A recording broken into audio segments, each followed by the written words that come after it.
F1 interview visa reject అవ్వడానికి GPA reason అస్సలు కాదు. మన మైండ్ సెట్టే. చాలా మంది అనుకుంటారు వీసా ఇంటర్వ్యూలో జీపీఏ చూస్తారు లేదా యూనివర్సిటీ ర్యాంకింగ్ చూస్తారు అని. ఈ నిజం చెప్పాలంటే వీసా ఆఫీసర్ మెయిన్ గా చెక్ చేసేది మీరు జెన్యూన్ స్టూడెంటా కాదా అని అంతే. Why USA? Why this particular course and particular university? Studies అయిపోయాక మీ ప్లాన్స్ ఏంటి? మీరు చూస్ చేసుకున్న కోర్స్ మీద మీకు ఎంతవరకు నాలెడ్జ్ ఉంది?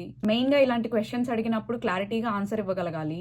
ఇంకా మనకే తెలియకుండా మనం చేసే మిస్టేక్స్ ఏంటంటే కన్సల్టెన్సీ వాళ్ళు ఇచ్చే క్వశ్చన్ అండ్ ఆన్సర్స్ ప్రిపేర్ అయ్యి బట్టి కొట్టి చెప్పడం, నర్వస్ అయిపోయి ఓవర్ ఎక్స్ప్లెనేషన్స్ ఇవ్వడం, లేదా మాస్టర్స్ అయిపోయాక మీరు యూఎస్ఏలో సెటిల్ అవ్వాలనుకుంటున్నారు అనే డౌట్ ఇంటర్వ్యూయర్ కి వచ్చేలాగా మీరు ఆన్సర్స్ ఇవ్వడం లాంటివే మనం ఎక్కువగా చేసే మిస్టేక్స్. ఇవి ఓవర్కమ్ చేసుకోవాలి.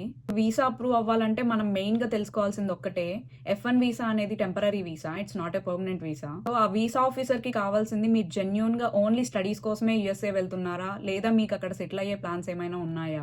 ఈ మ్యాటర్ గురించి మనం డెఫినెట్ గా వాళ్ళకి క్లారిటీ ఇవ్వాలి. సో ఫైనల్ గా మీరు ఎలా ఆన్సర్ చేసినా మీరు ఓన్లీ స్టడీస్ కోసమే యూఎస్ఏ వెళ్తున్నారు, స్టడీస్ అయిపోయాక ఇండియా రిటర్న్ వచ్చేస్తాను అనే మీనింగ్ వచ్చేలాగా వాళ్ళకి చెప్పాలి. నా వీసా ఇంటర్వ్యూకి వస్తే 2023 హైదరాబాద్ లో జరిగింది. సో వెళ్ళగానే నా పాస్పోర్ట్ అండ్ I-20 తీసుకున్నారు. నా I-20 చూసి why this particular course, why this particular university అని అడిగారు. ఆన్సర్ చేశాను.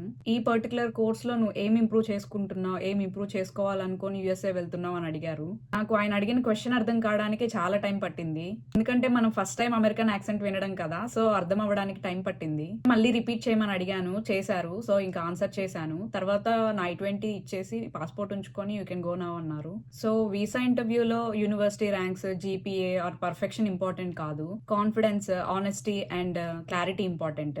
ఒక్కటి గుర్తుపెట్టుకోండి, వీసా ఇంటర్వ్యూ అంటే టెస్ట్ కాదు, వీసా ఇంటర్వ్యూ అంటే క్లారిటీ చెక్ అంతే.